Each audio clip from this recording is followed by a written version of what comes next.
Hey everybody, this is Calligraphy DK, and this is your first exclusive look at Procreate 5, the next big update coming later this year. There are lots of new features and a new app icon even, not sure when's the last time that happened, but it looks a lot better in my opinion. And yeah, I'm just going to dive right in, open the app, and show you guys around. So the first thing you'll notice is the new interface, and there has been a few subtle changes across the entire app, starting with the new canvas options.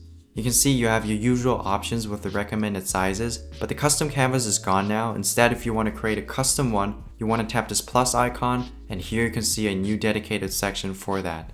You have dimensions, time-lapse settings, and canvas properties where you can set the background color, portrait orientation, as well as landscape, which as you can see is still not working. That's how you know it is still in beta. So not all of those features are currently available. Those will hopefully come once they polish everything until the official release.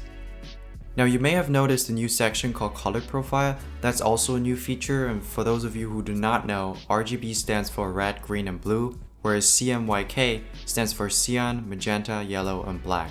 RGB colors grow brighter as you blend them, and CMYK colors are subtractive, meaning they get darker as you blend them together.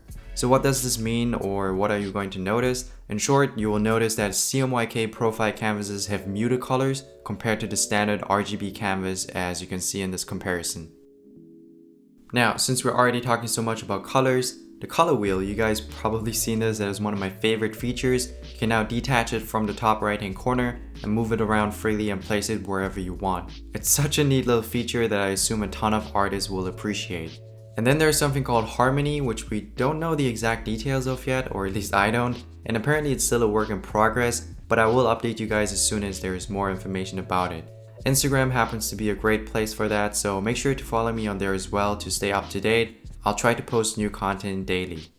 Now the next big feature on our list is Animation Assist, and in order to access that you want to go to Options, then Preferences, and there you will see a new slider to enable that. Once you have this enabled, a new toolbar is going to appear at the bottom and basically simplify the animation process. So let me just create a simple animation to demonstrate this new feature. I'm going to do a super simple one with calligraphy. I mean, this channel is focused on calligraphy after all, so yeah, super basic one. I'm just going to write beautiful, duplicate that one and create a second layer, tilt it slightly, add a few more things to not make it completely lame, and yeah, this is the finished result.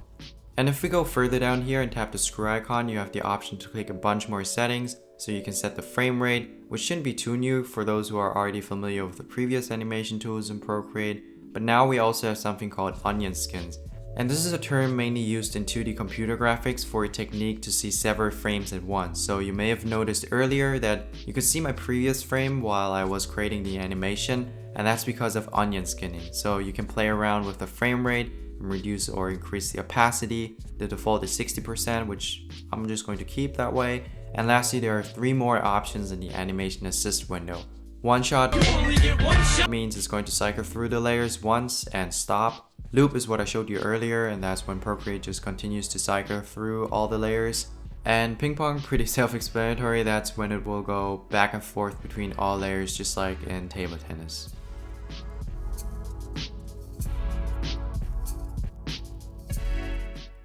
Okay, I can't believe I made you guys wait this long, but Procreate 5 is also an insanely great update for all those brush makers, because in the new version of Procreate, the brush settings page has been completely revamped. It's called Brush Studio now, and as you can see, each brush has their own dedicated settings page with all these characteristics you can change. Some of them are old, some of them are new, including the color dynamics section. So what this allows you to do is to add a secondary color to your primary one, and I think the best way to explain it is just by showing it to you guys.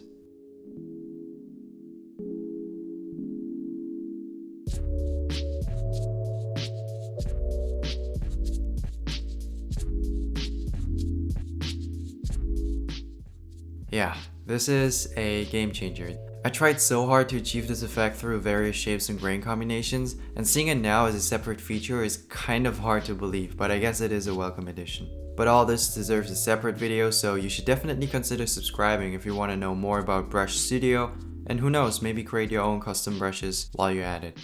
Now, other things I've noticed. It feels kind of snappy. I mean, the strokes are super smooth, and maybe because of Valkyrie, their new quote-unquote cutting-edge graphics engine. It says it's designed to elevate Apple Pencil and iPad Pro to new heights, but yeah, not sure if that's just a marketing phrase. All I know is that it's faster, and I'm just glad it already is this stable in the beta stage. Makes me excited about the official Goldmaster version.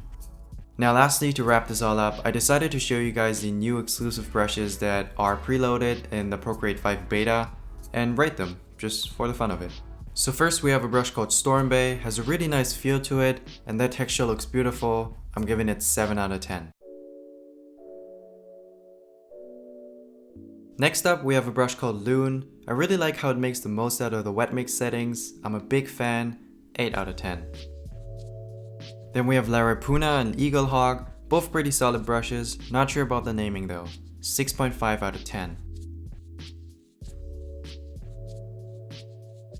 Next we have Salamanca or Salamanca. Again, not sure about the naming, but I like the texture of it. Kinda reminds me of fabric. Another 7 out of 10.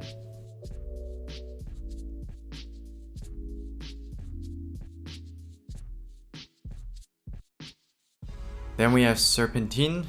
Sorry, I'm butchering all those names, but yeah, this one's very similar to Loon before, making the most out of the wet mix settings. Another great brush, 8 out of 10. Halftone is another brush that comes with Procreate 5, but why do I feel like I've seen this one before? Lacks a bit of individuality. Sorry, 4 out of 10. And last but certainly not least, we have a nice splatter brush. First one to use primary and secondary shapes and also color dynamics. My personal favorite, 6.9 out of 10. So yeah, this was just a quick impressions video on the Procreate 5 beta. I'll include all the relevant links down in the description. I'd recommend you sign up on their official site to be notified once the official version is out. But again, I'll try to post more videos before that and bring you guys along so we can all be a part of it. Big shout out to Procreate for inviting me. I hope you guys enjoyed this quick tour and I will see you guys in my next video.